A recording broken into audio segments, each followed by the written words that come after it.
오늘 함께 은혜 나누실 말씀 사무엘상 17장 8절로 11절의 말씀입니다. 사무엘상 17장 8절에서 11절 말씀 같이 한 목소리로 합독하시겠습니다. 그가 서서 이스라엘 군대를 향하여 외쳐 이르되 너희가 어찌하여 나와서 전열을 벌였느냐. 나는 블레셋 사람이 아니며 너희는 사울의 신복이 아니냐. 너희는 한 사람을 택하여 내게로 내려보내라. 그가 나와 싸워서 나를 죽이면 우리가 너희의 종이 되겠고 만일 내가 이겨 그를 죽이면 너희가 우리의 종이 되어 우리를 섬길 것이니라. 그 블레셋 사람이 또 이르되 내가 오늘 이스라엘의 군대를 모욕하였으니 사람을 보내어 나와 더불어 싸우게 하라 한지라. 사울과 온 이스라엘이 블레셋 사람의 이 말을 듣고 놀라 크게 두려워하니라. 아멘. 오늘 함께 봉독한 사무엘상 17장 8절로 11절의 말씀을 가지고 골리앗을 만났을 때라는 제목으로 함께 말씀의 은혜를 나누겠습니다. 제가 어젯밤에 골리앗을 만났습니다. 어떤 골리앗이냐면 오늘 이 본문으로 무슨 설교를 해야 되나 하는 문제를 만났습니다. 우리가 아는 것처럼 다윗이 골리앗을 싸우는 전체 스토리 맥락이 있는데 그 맥락의 결론이 다윗의 승리잖아요. 우리는 그 당연한 결론을 아는데 싸움은 시작도 되지를 않았고 문제 상황만 잔뜩 늘어오는 이 본문을 가지고 도대체 무슨 설교를 해야 되나. 저 골리앗을 만나서 하나님께 기도를 했습니다. 하나님도 어쩔 수 없나 봐요. 이 본문을 가지고 막 씨름을 하다가 뒤척이다가 어떻게 이 본문을 가지고 말씀을 나눌 수 있을까 고민을 하다가 얻었던 말씀들 오늘 함께 좀 은혜를 나누려고 합니다. 인생에서 감당할 수 없는 문제를 만났을 때 교회가 꼭 아니어도요, 세상 사람들도 그 문제, 어떤 갈등의 상황, 해결할 수 없는 어떤 재난들, 그런 것들을 만났을 때 우리가 골리앗을 만났다 이렇게 표현을 합니다. 꼭 그리스도인이 아니어도 큰 문제를 만났을 때 골리앗의 비유를 하면서 그 문제를 이야기를 합니다. 오늘 이스라엘이 말씀을 보니까 오늘 이스라엘이 블레셋과 전쟁을 다시 시작을 했어요. 지난번 싸움은 요나단의 믿음으로 담대한 행동들로 하나님께서 친히 도우셔서 이스라엘을 이겼는데 블레셋을 이겼는데 다시 블레셋과 전쟁을 시작을 했습니다. 그런데 이번에는 전과는 좀 다른 상황이에요. 분명 블레셋 사람들이 온 건 맞는데 수많은 사람들이 분명히 또 왔을 텐데 그 가운데 전봇대 같은 사람들이 보입니다. 오늘 말씀해 보니까 그 사람의 이름이 골리앗이고 가드 사람이라고 이야기를 합니다. 가드 사람은요, 성경에서 거인족으로 표현이 됩니다. 그래서 이 사무엘서의 맨 마지막 부분에도 보게 되면 블레셋과의 싸움의 이 가드 사람들 중에 골리앗 말고도 거인족들의 이름이 4명이 더 나옵니다. 나중에 우리가 또 그 본문을 볼 때 이야기를 하겠지만, 그래서 어떤 목사님은 다윗이 골리앗을 치려고 할 때 돌멩이 5개를 집었잖아요. 그가 맹수들로부터 양들을 지킬 때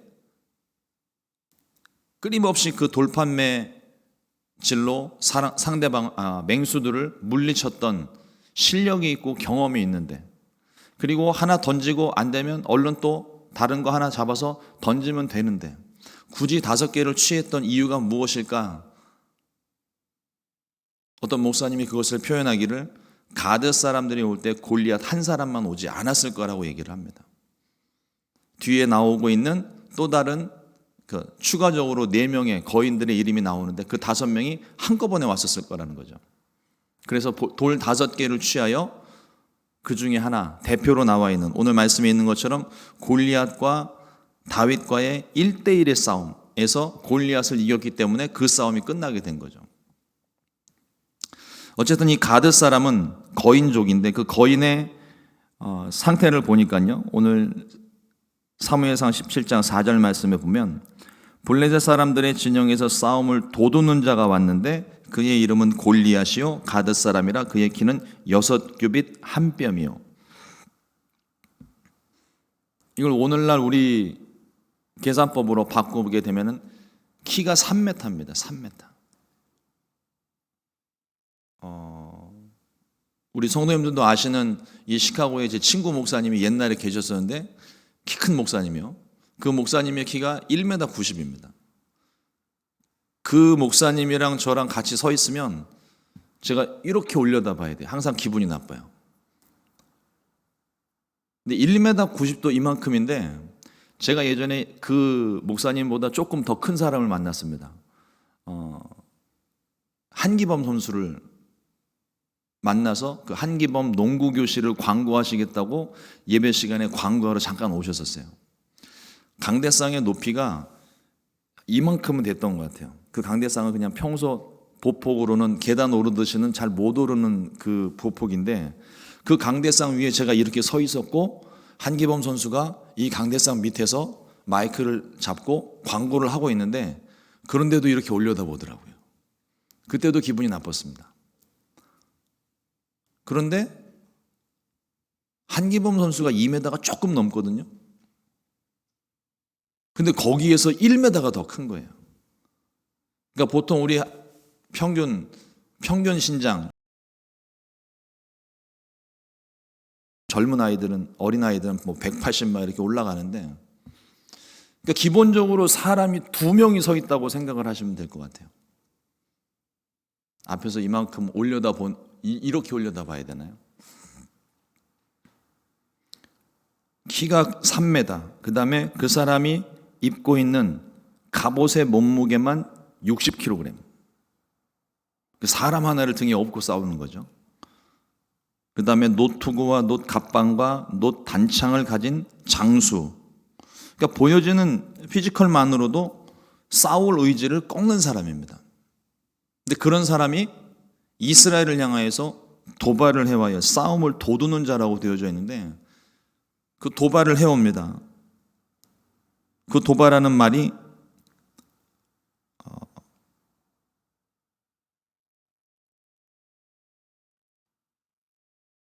10절 말씀에 보면 그 블레셋 사람이 또 이르되 내가 오늘 이스라엘의 군대를 모욕하였으니 사람을 보내어 나와 더불어 싸우게 하라. 이스라엘을 한참 깔보고 있는 거예요. 나중에 이제 우리가 다윗과 골리앗의 싸움 장면을 보게 되면은 그 골리앗이 블레셋과 이스라엘 진영 사이에 서서 끊임없이 이스라엘을 향하여서 도발을 해옵니다. 왜 싸우지 않느냐, 겁먹었느냐, 뭐 하루 강아지의 비유를 해가면서 이스라엘을 모욕을 하고 다윗이 제일 격분했던 것 중에 하나가 하나님의 이름을 욕보였다는 사실이었거든요. 그러니까 끊임없이 이스라엘을 깔아뭉개고 이스라엘의 하나님을 깔아뭉개는 일들을 아침과 저녁으로 나와서 계속적으로 그걸 듣고 있는 거예요. 그러니까 사람들이 이 정도 모욕을 당하게 되면 발끈할 법도 한데 기본적으로 보여지는 전력의 차이가 너무 큰 거예요. 이게 군대와 군대가 맞서서 싸우는 것도 아니고 1대1의 싸움입니다. 1대1의 싸움. 3m 높이의 키에 거구를 상대로 싸워서 이길 수 있는 사람은 없죠. 그러니까 보는 순간 기가 꺾이는 겁니다. 근데 그 골리앗이 9절 말씀에서 이렇게 이야기를 합니다. 그가 나와 싸워서 나를 죽이면 우리가 너희의 종이 되겠고 만일 내가 이겨 그를 죽이면 너희가 우리의 종이 되어 우리를 섬길 것이라. 이 말도 안 되는 상황을 가지고 나를 이기기만 하면은 우리가 너희의 종이 되고 내가 이기면 너희가 내 종이 될 것이다. 이런 도발을 해옵니다. 근데 어떤 사람이 이 이스라엘 진영에는 가드 사람이 있지를 않아요. 거인족이 있지를 않습니다. 그 어느 정도 전력이 비슷해야 이게 싸움이 되는 거잖아요. 도저히 상대가 되지 않는 이런 엄청난 상황 속에 있는 것을 오늘 말씀에서 이야기를 합니다. 우리 인생의 문제가 그와 같은 문제인 것 같아요. 우리가 살다 보면 여러 가지 많은 문제들을 만납니다. 큰 문제를 만나기도 하고 작은 문제를 만나기도 하고, 근데 그 문제 앞에 섰을 때의 모습이 우리가 골리앗 앞에 있는 이스라엘의 모습과 같다는 거예요. 그 문제를 내가 해결할 수 있는 방법이 없어요. 그걸 해결할 수 있는 방법이 있으면 그걸 우리가 왜 문제라고 이야기를 하겠습니까? 해결할 수 없으니까 문제라고 이야기를 하는 거겠죠. 인생의 문제가 그와 같습니다. 이 골리앗과 같습니다. 항상 우리가 가진 것을 압도합니다. 그래서 우리에게 두려움의 대상이 되죠. 현실적으로 불가능해 보이는 문제들을 만납니다. 근데 우리가 이 두려움이라는 것을 어떻게 관리를 해야 되는지 우리가 좀 잘 한번 생각을 해봐야 될 것 같아요. 우리가 평소에 늘 하던 일인데도 불구하고, 매일같이 하던 일인데도 불구하고 우리가 두려움을 갖게 되면, 긴장을 하게 되면, 또 정신을 다른 데 쏟게 되면 실수를 하게 됩니다. 몸이 경직이 돼요. 몸이 경직이 되니까 평소에 자유롭게 늘 습관처럼 하던 일들도 이게 문제가 생겨서 다치기도 하고 제대로 일이 진행이 되지 않을 때가 있습니다. 우리 마음 가운데 내가 가진 힘과 능력으로 감당이 안 될 때 우리 마음이 경직이 되고 두려움이 생긴다는 거예요. 문제를 만났을 때 우리가 제일 집중해야 되는 것, 이 두려움을 관리하는 겁니다. 우리 마음을 다스려야 되는 거예요.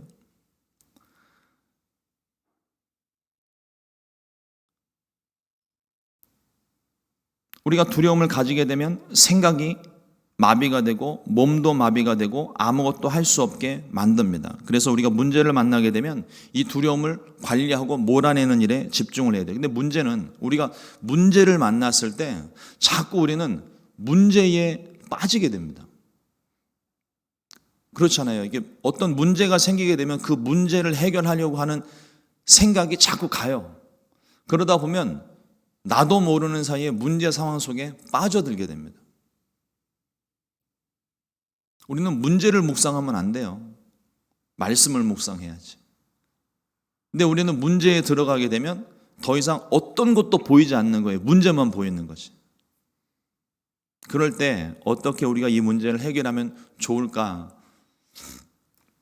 우리 성도님들이 저를 보실 때 어떻게 이 강대상이 보이시는지는 모르겠지만 저도 앉아서 예배를 드리다 보면 성도님들 앉은 자리에서 이 강대상을 바라보게 되면 되게 멀게, 높게, 크게 보입니다.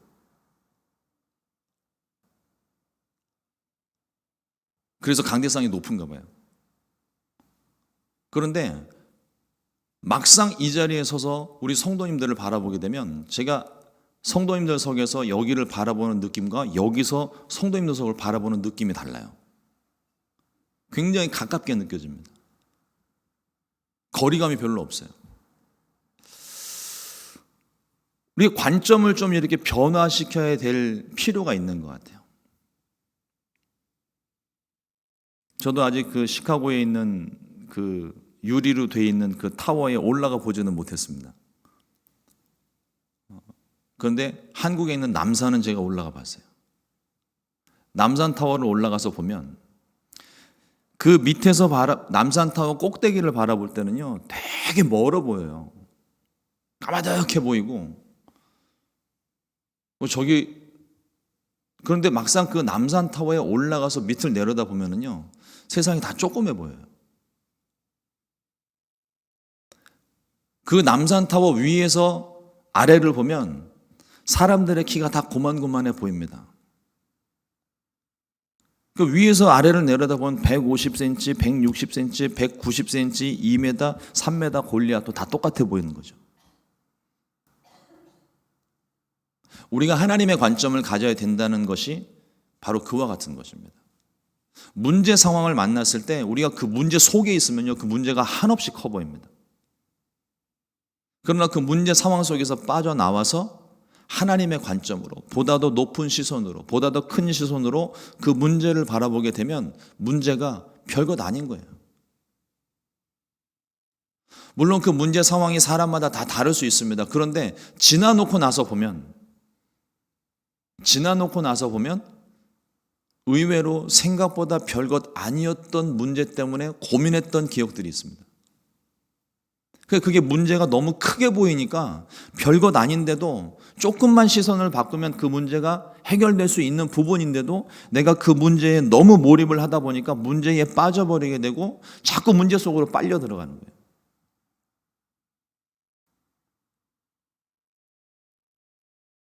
그런 분들이 있습니다. 제가 한번 전에 그 분을 제가 한번 실제로 제가 본 적이 있어요.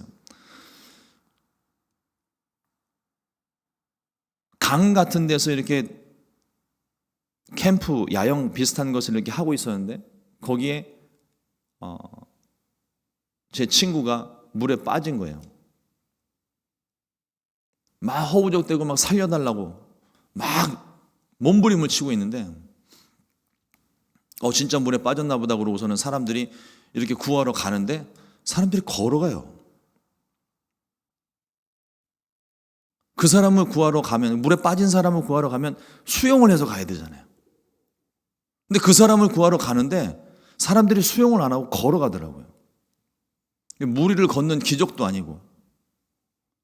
보니까 일어나서 이렇게 섰는데 물이 허리에 오는 거예요. 그 사람이 물에 대한 공포증이 있다 보니까 허리밖에 오지 않는 그 상황에 물이 두려워서 자기가 빠진 줄 착각을 하는 거예요. 사람이 물에 빠지고 긴장을 하게 되면은요, 다리가 저절로 이렇게 접힙니다. 그래서 이 다리를 조금만 뻗으면 땅이 닿는데도 불구하고 다리가 오므러지니까 자기가 물에 빠진 줄 알아요. 근데 정신 차리고 일어나면 되게 민망한 상황이 되죠.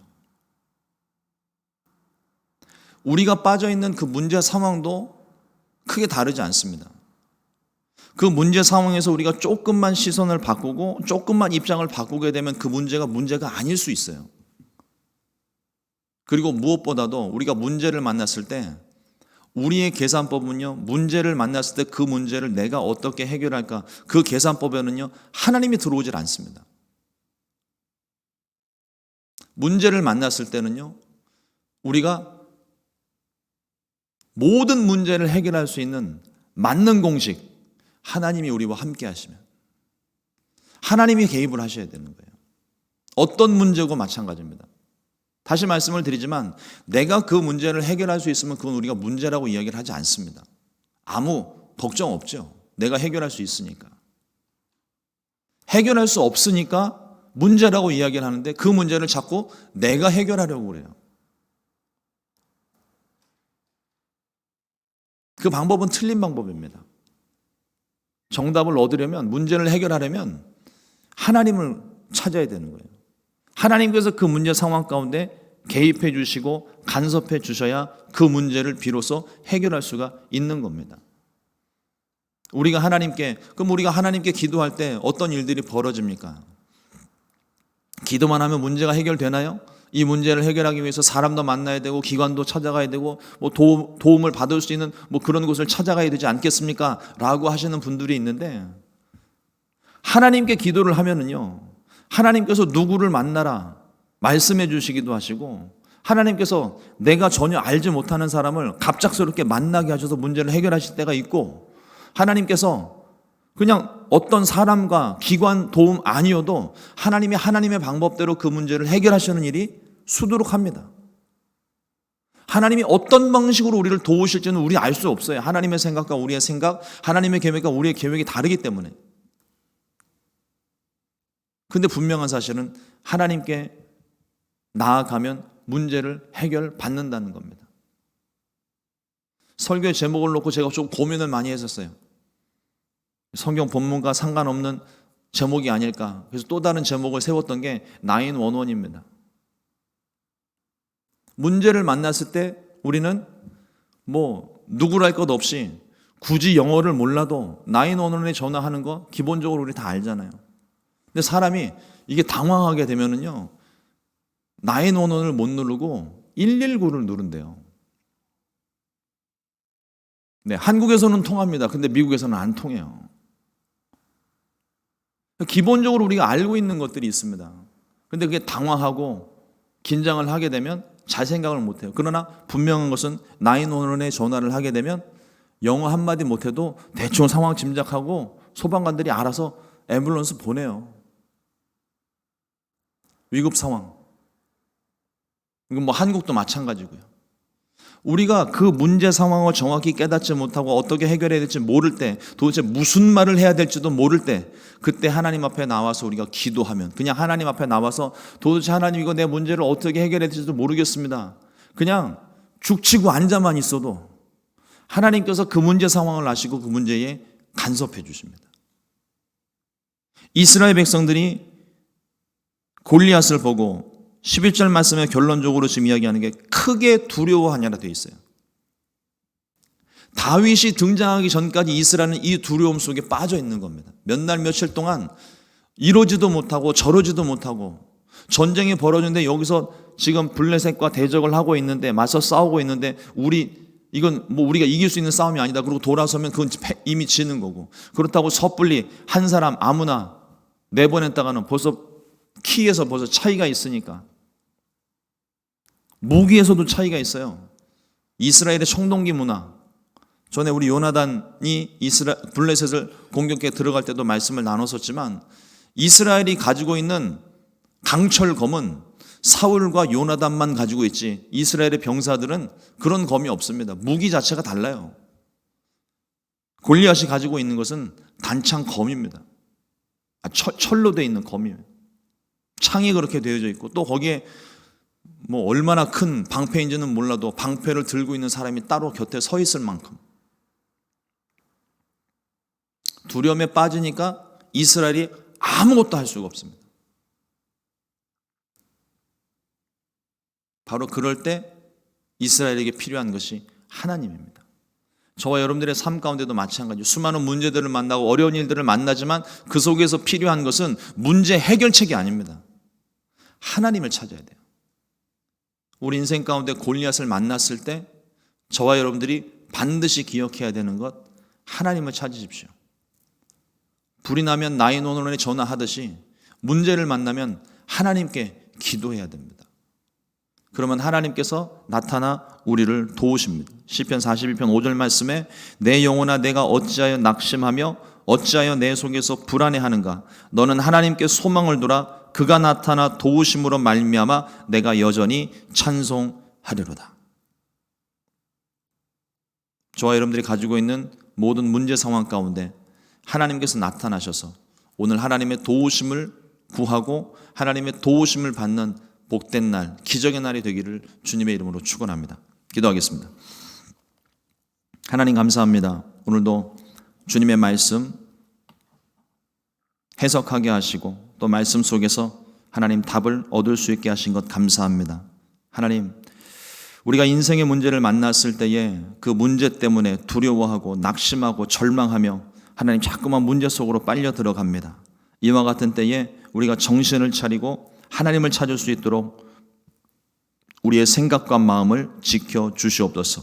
문제 상황 가운데 빨려 들어가는 것이 아니라 도리어 문제 상황에서 나와서 하나님의 시선으로 그 문제를 바라보고 하나님의 도우심으로 문제를 해결하고 하나님께서 함께 하심으로 반드시 승리할 수 있도록 주께서 도와주시옵소서. 하나님, 우리가 하나님을 찾게 될 때 하나님께서 우리의 기도에 응답해 주시는 줄로 믿습니다. 조금도 의심하지 않게 도와주시고 하나님 문제 상황 가운데 하나님이 내게 무엇을 할 수 있는가, 하나님 그것을 찾기보다는 그것과 상관없이 그저 하나님을 찾을 수 있는, 위기 상황 가운데 하나님을 찾을 수 있는 믿음과 또 소망을 하나님께 둘 수 있는 우리의 삶이 되도록 인도하여 주시옵소서. 오늘도 하나님의 인도하심을 따라 나아갑니다. 여러 가지 많은 상황과 문제들 가운데 있을지라도 하나님의 인도하심 속에 만날 사람들을 만나게 하시고 또 주님의 도움의 손길을 구하고 믿음으로 승리하는 오늘 하루가 되도록 인도하여 주시옵소서. 믿사옵고 감사드리며 이 모든 말씀 예수님 이름으로 기도드렸습니다. 아멘. 주님과